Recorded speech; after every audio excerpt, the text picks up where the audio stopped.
What's going on, friends? Welcome to another episode of the Year One Wrestling Podcast, a show that dives deep into the early stages and formation of your favorite professional wrestlers, bringing out their struggles, their fears, and most importantly, their most interesting stories.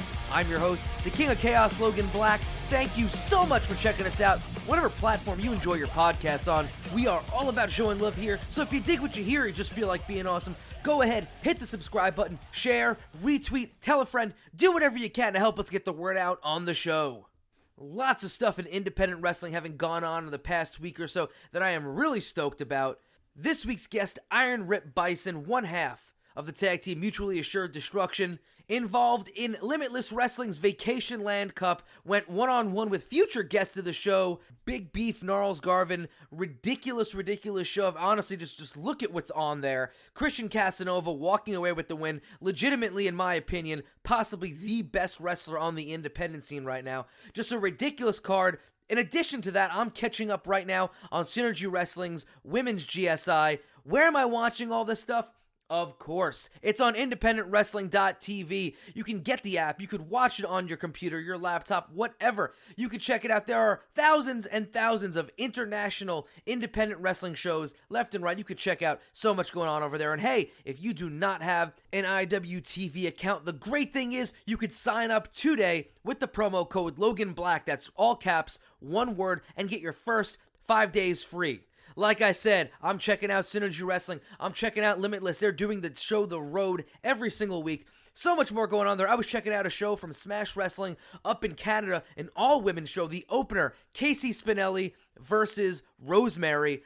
What a banger. Absolutely incredible match. All this stuff and so much more you can get on IWTV. In addition, if you're looking to support this show with your wallet, you can do that in one of two ways. The first would be my Pro Wrestling Tee store. That's prowrestlingtees.com/King of Chaos NYC. And you can check out all of the exclusive shirts that you cannot find anywhere else besides that site. I will never have these shirts printed at my merch table. But if you're looking to get stuff that I do have at my merch table, you could do that on my personal store. That is kingofchaosnyc.bigcartel.com.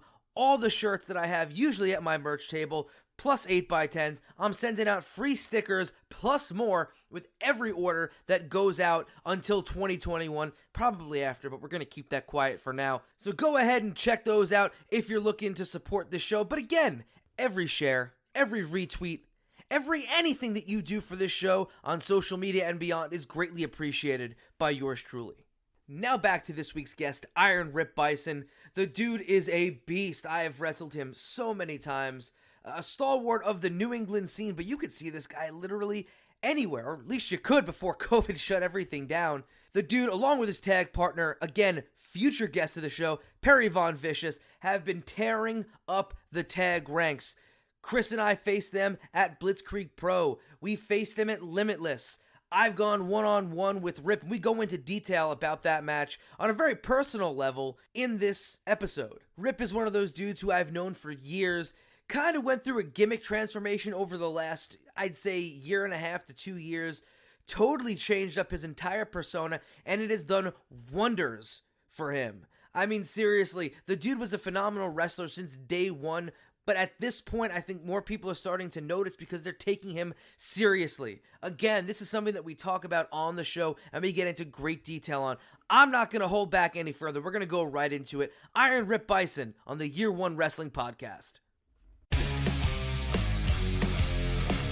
So we are here with none other than Iron Rip Byson. Rip, how are you doing tonight?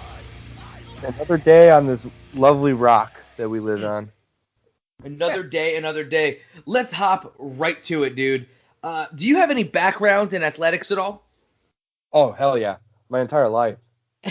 That's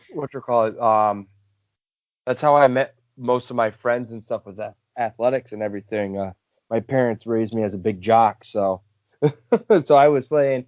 I think the first sport I actually ever played was baseball, or it would have been t-ball at that time, because that was my dad's favorite sport back then. And then fall came around and there was no little kid baseball league, so I got put into soccer. And then winter came around and there was no my mom and dad didn't want to pay for indoor soccer. That's a lot more expensive than outdoor soccer. And so they signed me up for basketball, and then I was basically a 3-season athlete all the way up until 6th grade, or 7th grade, where that's when I traded basketball for wrestling, because that's the first place that my middle school, high school was the same school, so it was 7 through 12, and they had a wrestling team it was a varsity wrestling team, but it covered all grades 7 through 12. And so it was the only varsity sport I could try out for, and also I really wanted to be a wrestler. And that's what made me want to go to that high school, because there's 2 high schools in my area, and this one had the wrestling team, so I wanted to go to the wrestling. And so that became my basketball, and then baseball was gone because I was all beat up from wrestling. So football took the place of soccer, because a couple of my buddies' dads, they were like, "Oh, you're a tough kid. You're a wrestler. You should come play football." And so I did that all the way through my high school career. Then now we're here. You know what? It's interesting, man. You talk about being a jock your whole life, and certainly, I mean, like, there's no doubt that you're an athlete. I mean, you can see that a mile away, but I'll tell you what, man, I have never once in all of our years of knowing each other got that jock vibe from you, which I think is a testament to how awesome of a dude you are. But it's the truth, man. That's a testament to how awkward I was, man. As a jock, I say I was a jock in the sense that I did sports. That was my thing. Like, video games were like, that was big, starting to get really big when I was coming up. I mean, the late 2000s were pretty much, that's when it felt like all my friends were doing that instead of sports. And I was the only one who was just focused down and did sports. I went to school because of sports. I woke up in the morning because of sports, and that's what really got me through my academic career. It was the need. Okay, I need to pass grades to play sports and stay on the team. So yeah, I'm a jock in that sense. I'm not a jock in the social standing in which I was getting girls or guys in that matter. I didn't get that part of it. I was the lineman on the football team, so nobody was really trying to get with that guy. I was the fat kid. Who is now lifting some serious fucking weight. Dude, that's my gimmick, man. Yeah. So, what was your first introduction to professional wrestling? It was and I always mess up this date. It's funny because it's the only moment I've had 3 podcasts this year ask that question, and I answer it the same way, and I can't remember the date. But it was the SmackDown before I think it was 2000 Royal Rumble, where Cactus Jack versus Triple H, and Mankind came out and he took off his mask and revealed he was being Cactus Jack for the Royal Rumble street fight. It was that promo that got me hooked as a kid on professional wrestling, and that's what led me to being obsessed with it all the way through until middle school, and making me join the wrestling team at my high school was because of Cactus Jack that night. And Cactus Jack wasn't even my favorite wrestler after that. It's just that was the first moment, and it's always been stuck in my head. We were flipping through the channels, and there was this guy with a mask and a white t-shirt covered in blood on stage. His voice was that wimpy Mankind voice that he was doing, and he was talking, and I just stopped there, and watched it. And then all of a sudden he took off the mask. He was all fired up, and he beat the tar out of this asshole in the ring, Triple H, and and the rest is history. Yeah, I'll tell you what, man. It's you and me who both, Foley was it. Like, that was when I was young and watching this stuff. There was nobody that captured my love and affection more than Mick Foley, especially as Cactus Jack. Like, Mankind, I watch back now, and that stuff is just brilliant. But Cactus, there was something about him that was just like, you watch it, like, that man is fearless and careless, and he's just the craziest motherfucker to ever live.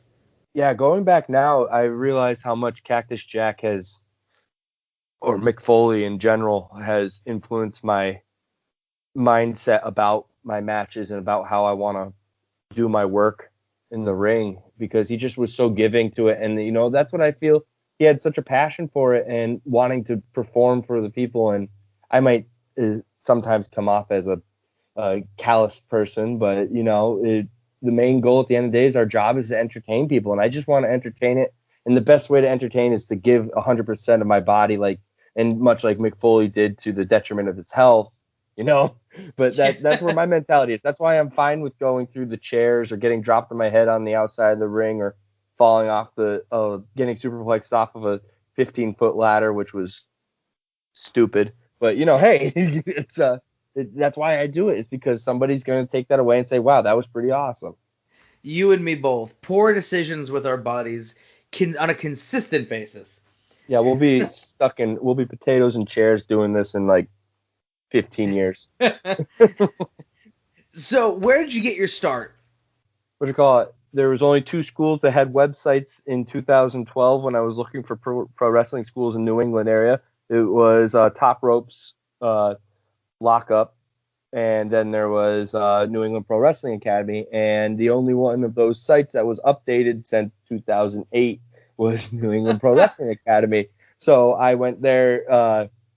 Johnny Vegas was my trainer, and actually I was really fortunate too, because that was when Warbeard Hansen was just coming back from his broken back, and he was rehabbing in the ring with our classes, and he actually would trade off with Fury on training us. Like, so classes were Tuesday, Thursday, Saturday. So Tuesday was Fury's day, Thursday was Hansen's training day, and then Saturday was Fury and Johnny Vegas. Dude, I think you're speaking volumes on the ability of, well, I mean, websites at that point, but I think like even like social media right now are just like keeping things updated and looking like you exist in the moment, and how important that is. It's crazy the amount of like promotions or schools or anything that like just don't update their shit, and then like, what do people have to find when they're searching them out? It's, stuff that's years old. Again, it's so much power in that, and you're speaking to it. Yeah, you know what? I typed in wrestling school in New England, and it kept coming up with the Santino Bros in California. That doesn't help me. I was just out of high school. I couldn't afford a plane ticket out to California and train. I mean, they're great and stuff, but that's impossible at that time. So like, I was trying to find places around here, and those were the only 2 schools that showed up. There had at least a website with a contact. And I wasn't big into social media. I had nowhere to look. I had no idea about indie wrestling. So, like, I only knew that there was what was on TV and Japan, a little bit of Japan. I knew that existed, but I had no idea that there was an indie circuit. So I didn't even know there was local shows until I got into business, and they would write up all the dates on the whiteboard of the month, and there would be like 50 promotions. I'd be like, wow, that's right by me. How come I've never seen this before?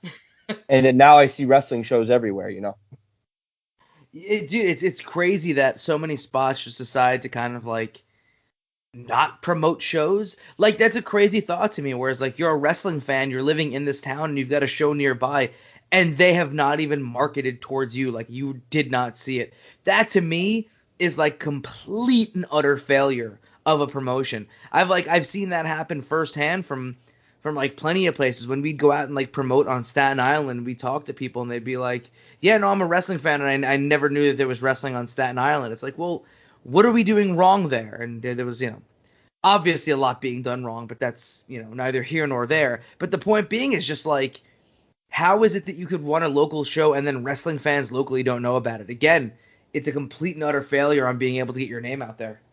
Right. Yeah, that would have been nice to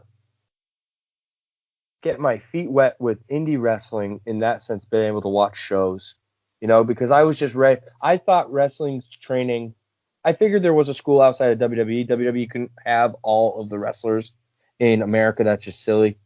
But I was like, so I'm going to go to the school, and then all of a sudden a scout is going to come from WWE once a month and take the best ones, right? Yep. Is that how it works? I had no idea there was an independent circuit. I was completely clueless. And then, like, you would hear on TV, they go, oh, this guy was a standout in the independent circuit. I'm like, what the hell's that?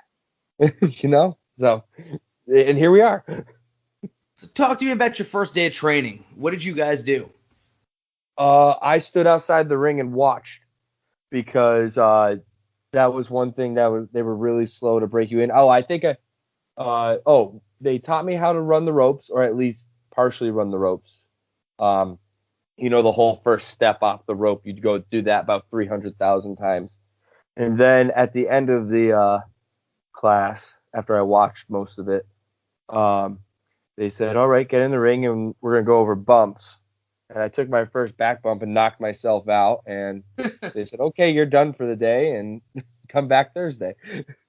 So they were really putting the effort in to create a place for you. They wanted to make you get in the ring, but they also weren't about to throw you in there.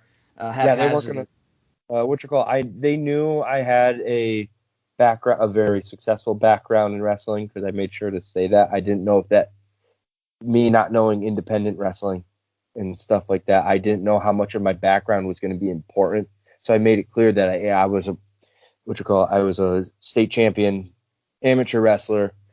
This is what I could do there. Does that help me? Type of thing. So they knew I was athletic and could do stuff, but they were nice and slow with me to actually let me get in the ring. Also, it's just such a hazard, because someone's super excited, they take that first back bump, and much like I did, don't tuck your chin and you lights out for a couple seconds. Yep. Currently watching that happen week to week as we pull that stuff together. What were your goals when you first started out? WWE. It was the only thing I knew. I thought, and at the time, I was just coming off of the last thing. I actually had stopped watching pro wrestling in about 2007, because my amateur coach said that's not going to help you with this, so don't watch it. He didn't want to get me any ideas that were wrong for amateur wrestling. He just wanted me to be good at amateur wrestling, So I listened to my coach. My coaches were basically a second father to me, and in all my sports, they always became my second dad. They were more so, it was my dad, and then it was my coaches, and then it was my teachers. That's what my relationship with them were. And so I listened to him. I shut out pro wrestling. So the last thing I had seen of pro wrestling was a great 2006, 2007, that Ruthless Aggression era, and SmackDown and stuff was really, really killing it. I was a SmackDown guy. And so that's that. But I mean, it makes sense. I think a lot of people get in for different reasons, but WWE is, that really does, especially as somebody who grew up on that kind of stuff and only pretty much knew that's how it worked. Yeah, WWE was the place. I wanted to be on SmackDown. That's what I wanted to be. I wanted to be on TV, and I wanted to have those matches with the Eddie Guerreros, the Benoits, both of them were dead by the time I started wrestling, but that's what I wanted. But at the same time, it's that caliber, and I get that. I didn't, and I knew my size, because I had a life-size Undertaker poster in my room up until 6th grade, and he was 6'10", and I had convinced myself when I first got that, and I think I was in the 3rd grade, and I kept telling my mom every day, I'm going to be as tall as the Undertaker. And by the time I became full grown at the end of high school, I realized I was never going to break 6 foot. So I started watching, and I wanted to be the Benoit and the Eddie Guerrero on the show. That's what my goal was. When the only thing that you're aware of is SmackDown, and you've got all those guys at a high caliber, I mean, that's certainly some lofty goals, but I think that kind of makes sense for where you're at, or rather where you were at. Yeah, definitely where I was at. It completely changed now, but what you call it? Yeah, but that's where I was mentally. So talk to me about who else was in that class with you, and who else was helping you out when you first broke in. Oh man, helping me out. Let's see. Basically, it was all the old Chaotic Guard for Chaotic Wrestling, because Nepal was affiliate with Chaotic Wrestling. So all the old guard of them, Chase Del Monte, obviously Warbeard, Fury, the Logan brothers, Brian Malonis, a couple other guys who aren't around anymore. Which we'll call it, like Gino Martino would show up once in a while and stuff like that. And then once in a while you get a WWE guy would sneak in there and watch. Like when I had first started, Mercedes had just gotten, or Sasha Banks had just gotten signed. So Makaze and her were frequenting that area until they went down to Florida and stuff. And they would come back at Christmas time and visit. and they would pop in and everything. But yeah, that was who kind of trained me and taught me the ways. As far as my class was technically just me and Davey N for like 2 months. Like there was obviously there was a beginner ring, and then there was a the more experienced guys who were running spots and stuff. And that was well, I guess when I got there, Vern Vicalo had just moved into the into the more experienced ring. Cam Zagami had just moved in there with him. Mikey Webb was pretty fresh in that ring over there too, but he had been there a while. And that was my class, was Davey, me, Mikey Webb, Vern, and Cam. Later on, Dijak and Christian Casanova, and then there was obviously the 15 people who dropped out and you never saw again, you know. Yeah. That every wrestling school has those, but I think it's quite telling the fact that, you know, anytime anyone ever talks about NEPWA, look at that fucking list of names, man. Like NEPWA is just, it's the place in like the Northeast, and not just like, you know, New England, not just Northeast like New York, New Jersey, literally like anywhere in the Northeast. That's the fucking place to go. Yeah, I mean, they have the connections. They still have the connections and stuff. I have been out of touch with them for many years at this point. But that's the place. I will always vouch that that's the place if you want to have a good foot in the door. That's a place to go, man. In this area, I'm sure there's plenty of NEPWAs in the Midwest and the down south and everything. Right. I just never. No offense to anybody listening, I've never heard of you. Sorry. No, absolutely. That really is the place. So that place and Cap are the two that are going to get you to your TV goals, you know, right off the bat. And those guys, everyone from all those spots are just so polished. Let's talk about your first gimmick. Yes. See, I have 2 year ones because technically in September of this year, I celebrated my first year as Rip Byson too, my first full year. And then I had 7 years before, and then before that as the Native American Tomahawk, which was my first gimmick. Right, that was when I guess, met you for the first time. You were doing Tomahawk, and I had wrestled you a few times as Tomahawk. Yeah. You wrestled me at multiple stages of my Tomahawk thing. You you worked me when I was a very young Tomahawk, just learning how to be a heel. That was something special. And then later on, we had a banger in front of Randy Carver, which led up to where we're at now, and or at least the very least where I'm at now with Randy in standings is because of that match, man. I got to thank you on this publicly. Logan stop Black, with that nonsense. Hell of a stop worker, with that man. nonsense. No. I'm gonna blow smoke up your ass right now because I love that match. I go back and I watch it when I'm feeling really down on myself and stuff. It's one of those matches, man. It was really good, and that was at a later stage, and that gimmick's that was in the twilight of that gimmick's life, and hell, you were able to get that match laid the groundwork to what Rip is now. So like that's actually kind of an important match, I guess, to that year one, you know. Well, I'll say this: I really genuinely enjoyed the fuck out of that match as well. It's, you know, exactly the style that I enjoy working. But, you know, I think there was always something there with you every time that we had worked each other, or I'd even watched you work. Like, you know, there's obviously something there, but I think you kind of found your niche of just being, you know, I go back to Kevin Nash quote, and also I'll say that I feel like a complete piece of shit for spending so many years like dismissing Kevin Nash because I listened to people who dismissed Kevin Nash. Yeah, but right. Nash said the shit where he's like, if you're having fun, people notice that and they want to have fun too, and they latch onto it. And that's all that this is, man. Rip Byson is you being you and having a fucking blast, and you can see that shit. It is very noticeable, and that's why this shit gets over.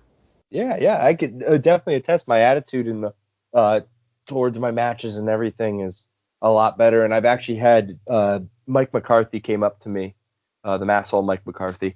He came up to me at a show at the beginning of the year before we all shut down and went to hell.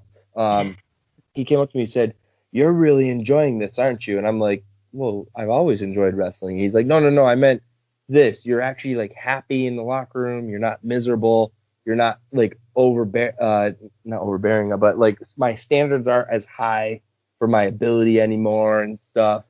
I'm kind of more relaxed and everything's just kind of flowing better. And he says, "I like that." And I'm like, "Oh, well, thank you. I'm glad you noticed, you know?" No, it's definitely, I gotta say, 100% noticeable. But let's talk about your first ever match. We're going back to Tomahawk here. First ever match. First ever match was for Todd Sopel at Liberty State in Peabody, Massachusetts. And it was against a man named Abel James, who was, he'd been around a little bit longer than I had, but he was green as goose shit as I was, but he had at least had a couple matches, squash matches. He was like 6'5", built like $1 million. He ended up, side note, he ended up being the personal trainer for Delmi XO, my girlfriend, when she lived in Rhode Island. So it's kind of funny how small the world is. Yeah, I saw him down there. I'm like, "Hey, I know you. You beat me up." And yeah, he was doing kind of this Goldberg gimmick, and I had just, must have been like a month before, had just figured out, I guess I'm going to run with Tomahawk. Because that's how I felt when I first got that gimmick. I said, I guess I'm going to run with this. And it's totally my fault. It's nobody forcing me to do it. It's just I wasn't very creative at the time. I cut a silly promo on a Saturday class as a Native American because Scotty Slade had said he had come in on Saturday and said, "We're doing promos now, and I want you to pick something very small about yourself and amplify it." And I said to myself, well, I have partial Native American in me. Well, I am partial Native American, and I'm going to call myself Tomahawk, and I'm just going to get through this promo. Well, I guess the promo was such a bomb that it was a hit with the class, so I was then lovingly jokingly called Tomahawk because of it, because I had nothing else, and I was getting ready for matches. I was on that level. They were polishing me for my first match. And so I said, fuck it, I'll just do this until it wears out. And so that's a little short story about how Tomahawk became a thing. So it ended up being, it was the Friday before, it was a Saturday show. It was the Friday before, and Johnny Vegas calls me on my phone while I'm at work. He says, "Hey, are you available tomorrow for 11 o'clock in the morning?" And I said, "Oh, well, I planned on being at class. So yeah." And he says, "Oh, well, bring your gear." And I had the crappy leather loincloth and barbed wire tights. That was my Tomahawk gear. And he said, "Bring your gear. You're going to debut tomorrow at a show in Peabody." And I'm like, "Oh shit." And so I get off the phone with him. "Yes, I'll be there. Bright and early." And I go home and tell my parents, "Oh, I'm debuting tomorrow on the show." And they're like, "Oh, great." They called out of work to drive to Peabody, Mass to see a 2-minute squash match of their son come out in shitty barbed wire tights and a leather loincloth. I hadn't ever practiced being a Native American at training. I just knew I was going to run with it. I had no idea that this match was even coming close, so there's no time for me to prepare character-wise for it. And so I go, and I'm there, and I'm putting on this horrible, I didn't have any face paint, so I had these old, like, grease pencils that you use for Halloween. They just so happened to match my gear, and so I had those. I had obviously my barbed wire tights. I made last-minute fringe for my boots. I had the loincloth, and I luckily had this Indian necklace laying around my house. I don't know why. And so I put that on, and I'm like, yeah, this can work. And so there I was at the show against this massive monster named Abel James, who quit shortly after, actually, this match for politics reasons. But yeah, anyways, so we go out there, and I didn't even call any parts of that match. I just showed up, and Todd Sopel actually called all my stuff for him. And he's like, "Okay, it's a squash match. You're going to take this, this, this. You're going to hit this." I think my offense was I ducked the tie-up twice, got body slammed, got beat up, put into a chin lock, and then my only point of offense was I gave him a jaw jack out of the chin lock. And and I got up, fed up, and he gave me a spear, and that was the finish. Well, I mean, at least you got something in there. You didn't just stand and die. I gave a jaw jack, and got up, and I went, "Hey!" And I turned around and got speared out of my boots by this 300-pounder. You know, that was my debut kid. And my parents were like, "Yep, that's what he signed up for." I think I have that match on tape too. I gotta find it. Oh, that's finding your first matches is brilliant stuff. Talk to me about some of the other local promotions that you were working for when you first broke in. Well, I'm a Western Mass guy, which is funny because I didn't find Western Mass wrestling or this side of the New England wrestling until 3 or 4 years into the business. So I was driving out to Eastern Mass all the time. So I wrestled for Northeast Championship Wrestling, which is NCW, for JC and Lumberjake and Mike Pava out there. That's where they found out I was a theory student and I just wanted to work, and they were very happy to have me on board. And I had a really long tenure with them up until about a year ago when I finally said, "Hey man, I gotta start taking other bookings priority over you guys. Thank you so much," type of thing. And that's where we left. So about 7 years I worked for them. I was also I debuted at Chaotic around the same time after that, because they were like, "Oh, good, we have fresh meat for the returning older guys to beat up on and squash matches and stuff." And that was how I paid my dues at Chaotic, and I got to work a bunch of shows for them. I got to work at all their venues when they ran 3 venues and stuff there, and so that was pretty cool. I got to do my the famous Chaotic Wrestling Lowell Spinner show outside the Lowell baseball team called the Spinners. They're like the Red Sox Farm League. Anyways, they have a Thursday game, and Chaotic would set up a ring outside while everyone waited out in line, and they host matches, handing out flyers. We got to do that. I made my trips up to Maine a whole bunch of times. This is pre-Randy Carver's Limitless Let's Wrestle circuit, so it was the IWEs, the main event wrestling, which isn't a thing anymore, but is kind of a thing, but also isn't a thing. They can't decide what they're doing. There wasn't much Rhode Island action at that time, so it wasn't much there. And actually, it was through NCW that I met Doug Summers, which was Delmy XO's and Ashley Vox's trainer at the time, and he was running a show that 1 or 2 off down in Westerly, Rhode Island, and that's where I met the Western Mass guys about 3 years into my career. And then I went out to Western Mass, wrestled for New Age Old Time / PvP. I wrestled for Blitzkrieg in the beginning there for them, and I've pretty much been very busy. You've had a really, it just seems like you had a really good string of spots to learn from, where there are certain areas where people just breaking in don't necessarily have good places to learn from, so it's like the blind leading the blind, and it's a really slow movement upward in terms of getting better. But all the places that you name dropped, those places are all pretty reputable places. Yeah, they and you know what the best part is that they're all different styles too. So when I first started off, I got the Chaotic and the that kind of indie style, and NCW had some of it in there too, but it was that indie style, that kind of very technical, fast-paced match, and I wasn't very good at it, but I got to see it a lot, and it kind of got into my head and helped me start calling matches.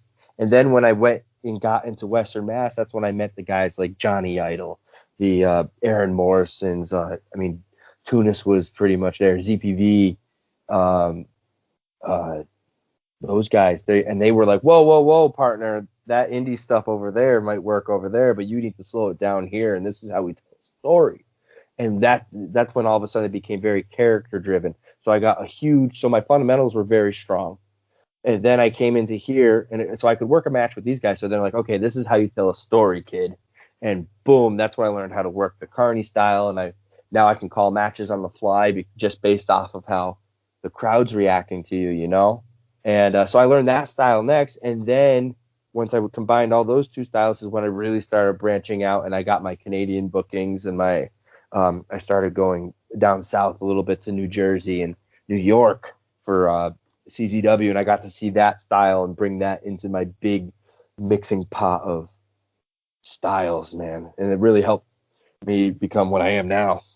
So I'm gonna guess those. Well, I mean, it could be the Jersey and New York trips, or it could be the main. What was your first road trip? Is the question that I'm looking to find my way to.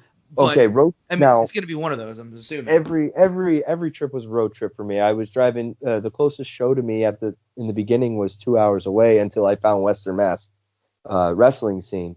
So those were all road trips, but I was always by myself. And like I would drive up to Maine by myself, so I didn't get to have any fun memories of on the road because it was just get there, get back because I'm the only one. And it didn't happen until, I guess it's not really my year one, but it was like year 4 when I Jason Rumble out in Eastern Mass texted me one day and says, "Hey kid, I got this spot on a Canada tour. You want to come up?" And I was like, "Fuck yeah, can I bring ZPB?" And he's like, "Fuck yeah, I don't know what a ZPB is, but you can bring them. Can we smoke it?" And anyways, that was to a show up in Miramichi, New Brunswick, which was a 13-hour drive. And I had to get a passport and everything, you know, and it was really big and exciting. That's my first big road trip, and that one was crazy. I don't know if I can repeat all of what happened on that trip with the way that wrestling is currently. I did not partake in any of it. I just saw it and witnessed it firsthand, and it was crazy. If I had a book, it would be a chapter in my book because it was something else. So Jason Rumble had messaged me. I got ZPB booked on it. We were going up with, do you remember Tim Lennox? The name sounds familiar. Yeah, anyways, he was an Eastern Mass guy, one of Rumble's students, and then Jason riding up in my car to go to Canada, which that was a whole big thing because I had this big 4x4 Toyota SUV, and we decided we were going to take that up for a 13-hour drive because everyone else's car was inoperable. They didn't have one. So that was great. So anyways, we got to go out to Boston. So me and CPB meet up because we're the Western Mass guys. We drive out to Boston. We pick up Tim. We're having this banger old time. So we pick up Jay. I'm driving. Jay's in the back seat. ZPB's next to me in the front seat, and Tim's next to Jay in the back. So the two Bostonites are in the back, and me and ZPB are in front. And so we're pulling up, and Jay goes, "Listen, I've had some trouble in the past with dealing weed. So I have a record. So they're probably going to give us a little bit of a hard time, but I'm not going to say anything. You just do all the talking, hand them the passports, give them, he made up this whole story that you needed recommendation letters from the promoter to get across the border, which is an absolute lie. You don't need that unless you're smuggling drugs. What you call it? You just have to go up to the border and tell them, yeah, we're wrestlers. Then they pull you in. They say, "Why? How long are you going to be here?" And then you're there for 2 days, and they send you on your way. So anyways, we didn't need that, but we had all these stupid fake letters we handed in with the passports at the gate. So the guy's already looking at us funny. So I pull up. It's finally my turn. I'm a little nervous. This is my first time ever leaving the country. And I'm driving, and now I have to talk at the border. And so as I hand over the passports and the paperwork, Jay all of a sudden leans over the front seat, sticks his head between the driver and the passenger seat, and he starts screaming at this guy, at the border officer. "I'm the tour vet of this car. I'll do all the talking. Listen, these guys have never been here before. I'm Jason Rumble. I've been across here 100 times." And he goes on this rant, and and Jay's the kind of guy, when he gets excited, he keeps talking. And so he's just screaming at this guy. And so, of course, the guy says, "Oh, okay, pull over." And we were told by Jay not to bring merch. So I did, or if we're bringing merch, you got to bring 8x10s, and you got to hide them inside of your suitcase. somewhere. And so that's fine, except Tim had brought a box of T-shirts, about 25 T-shirts. So there's a big cardboard box in the back of the car, and my car has a swinging back door. Anyways, remember that for the later on in the story. So we pull into the station, and we go inside, and they're like, okay, well, seeing as though you have a whole bunch of people here who haven't been across the border ever, we're going to have to search your vehicle.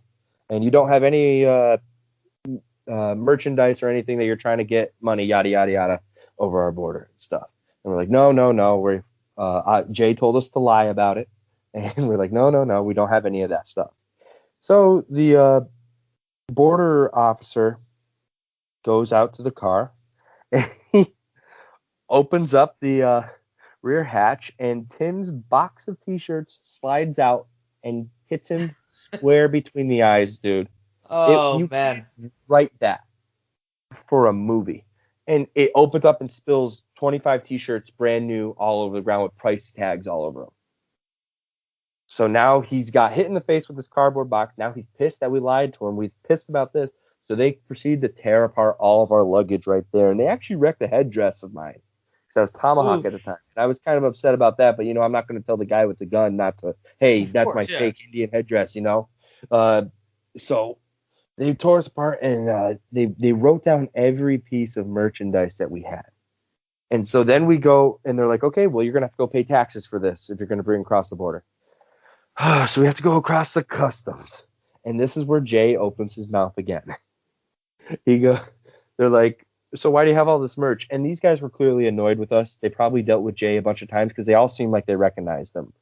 So he goes in the store, all that merchandise, it's for during intermission. I like to do trivia with the kids. Yeah, what I do is I ask them questions about wrestling, and if they answer correctly, I give them a free picture, or a T-shirt, depending on the question. Like, what's your favorite WrestleMania match? Now, keep in mind, out of story, that's not a question that has a correct answer. And he goes, I like to say, I think he said Hogan Andre or whatever for the answer. And these border people are like, oh my God, shut up and leave. We don't care about your pictures. And so he's just going on and on about how he's trivia questioning these kids. And they finally, get the fuck out of here. And so we get across, and we get into the car, and we take off from the thing. And all of a sudden, it's quiet because we're all just like, wow, we spent 3 hours at the border for this. And all of a sudden, Jay pulls out this pen filled with, it looks like a vape pen. He goes, good thing they didn't check my person. Who wants some weed? It takes a huge hit as soon as we cross the border. Oh, man. And so that's the start of that weekend. Oh, my God. Yeah. It only goes downhill. We roll into Miramichi, New Brunswick the night before. The promoter promised us a hotel. We actually met up at the hotel that he promised us a room at. He was going to give us the key. Jay had been, as soon as they crossed the border, Jay had been texting some girl, or girls, as he says. He said there was a whole house of girls who wanted to hang out with the wrestlers. Now, I had just started dating Delmy at the time. I had no interest in any of this. I was like, I want to go to bed. You almost got me arrested at the border with your drugs. Let me go to bed. He's like, no. Car has to stay together. So all four of us pile back in the car, and we leave the nice warm hotel room for freezing mid-October Canada. And we drive to this house that is like a duplex, but like really low income duplex. And come to find out, the whole neighborhood ended up being like a bunch of single moms who were living off of welfare. So that's the kind of girls that we were coming to. They were there only because they heard that American wrestlers were coming to town, and Jay had been up there multiple times and had his way with multiple of them. So he was promising all the single guys in the car a weekend of debauchery.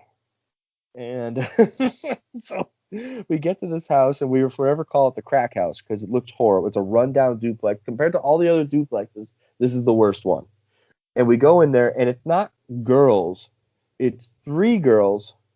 One is there to bang Jay, I guess. That's the girl he's trying to hook up with.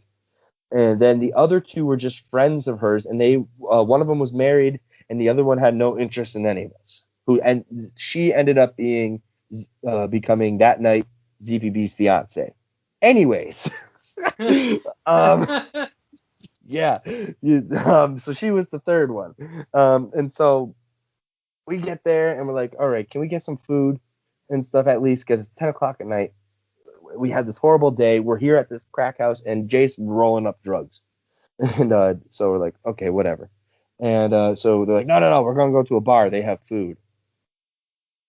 So we walked down the street to the bar because they were taking forever to get the car ready.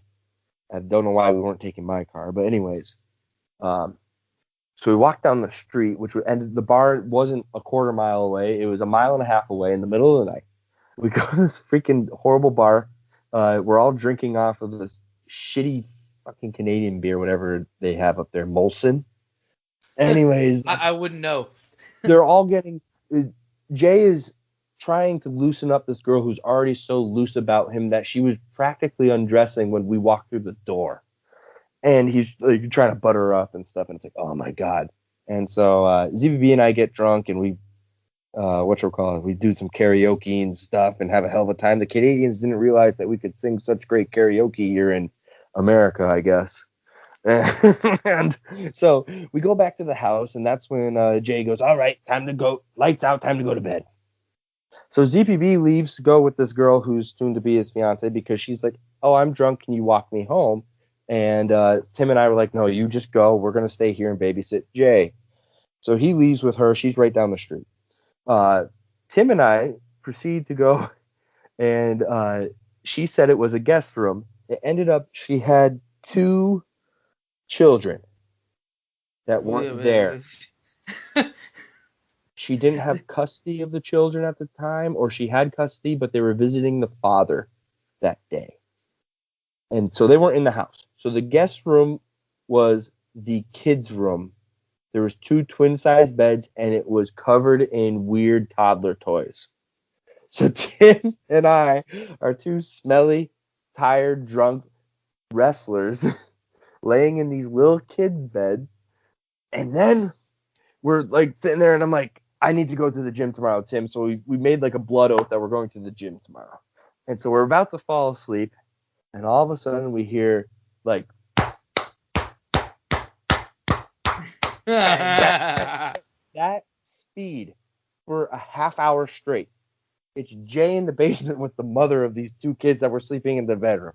Anyways, so yeah, we're like, oh god damn it, Jackhammer Jay. And yeah, so in the morning we end up going to the gym, found out ZBB fell in love with that other girl, and that is history. And Tim and I proceeded to be hungover, tired, and annoyed wrestling a show.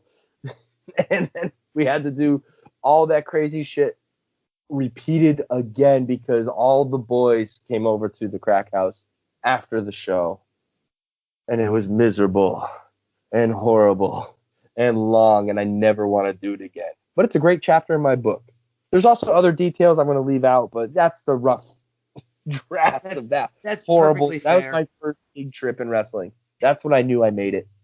Right. At that point, it's like, well, this. I'm living that fucking rock star life. I can't go back because that's a fucking rock star story right there. Yeah, and I mean, for the sake of time, I didn't go into some other crazy stuff that happened there, but it was there was no sleep. We didn't sleep for 4 days. Oh, tremendous. So, if Rip Byson can hop in a time machine, go back in time, and speak to Tomahawk day one, what advice would you give him? Get rid of that gimmick, man. Get rid of that gimmick. That's honestly, I waited. Biggest regret. I spent 7 years with that gimmick. I should have been out of it in 3.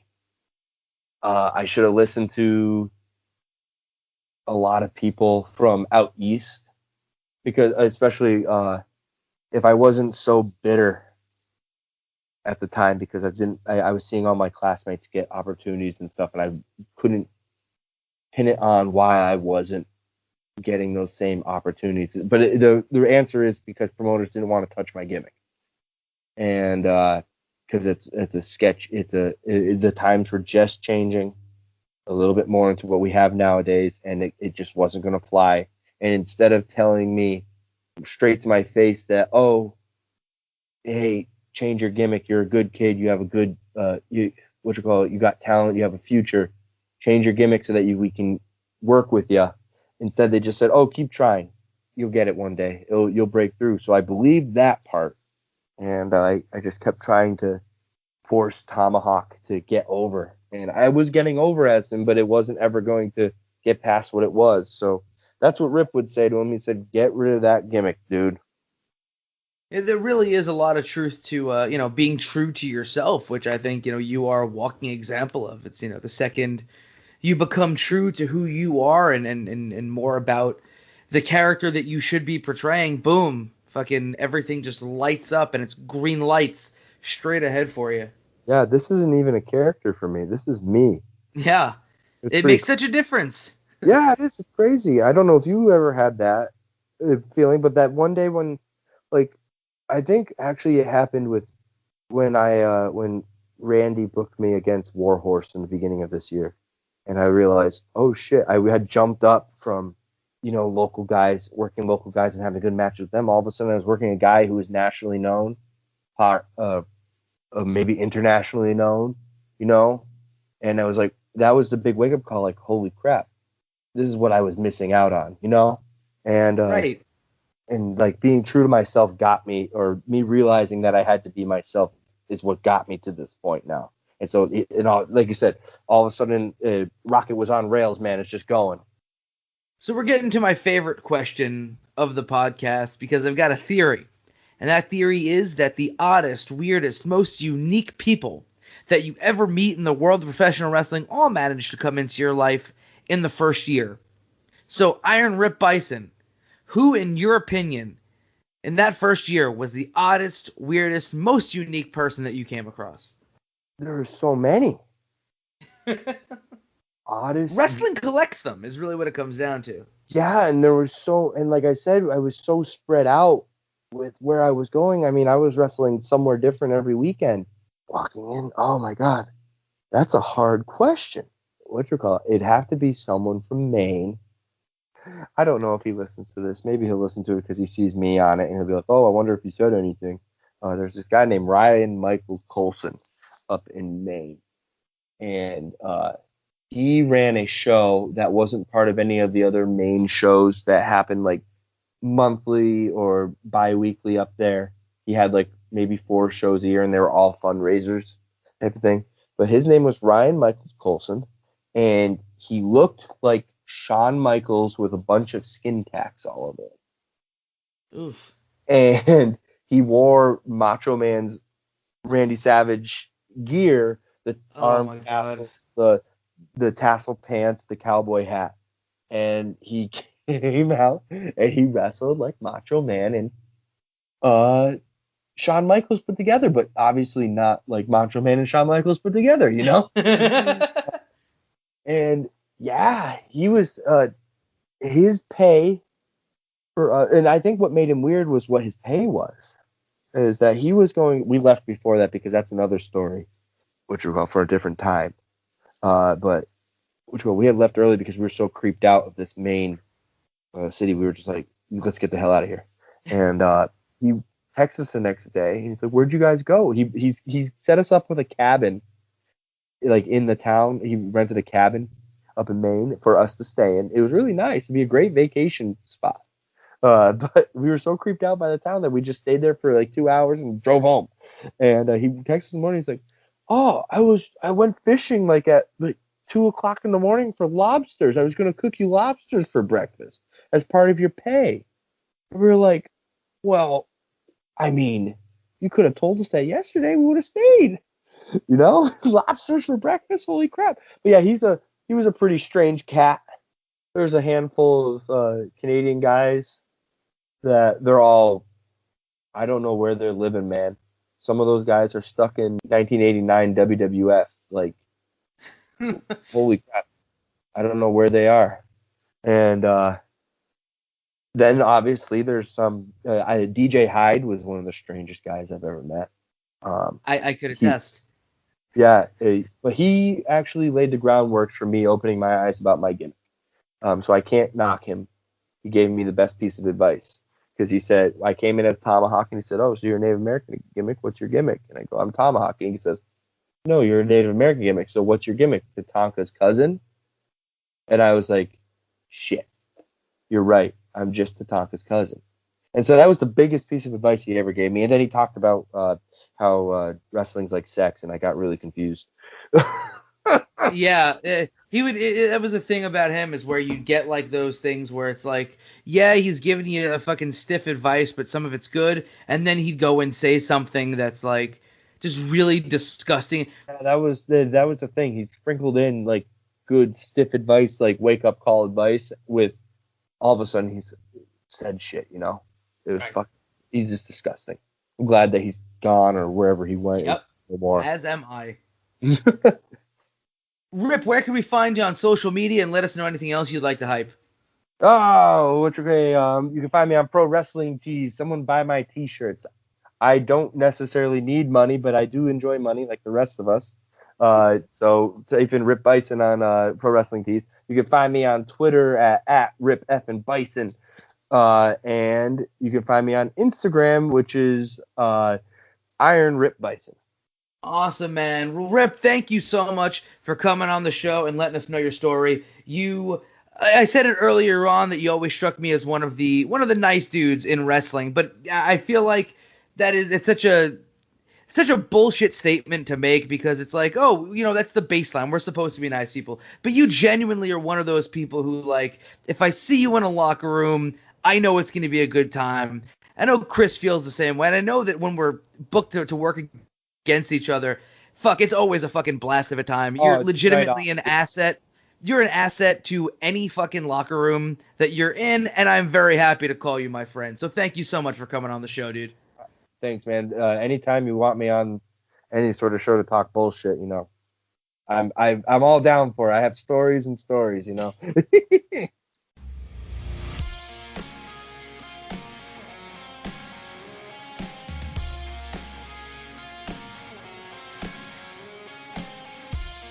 Huge thanks to Rip for coming on the show, being as open and candid as he was with absolutely everything.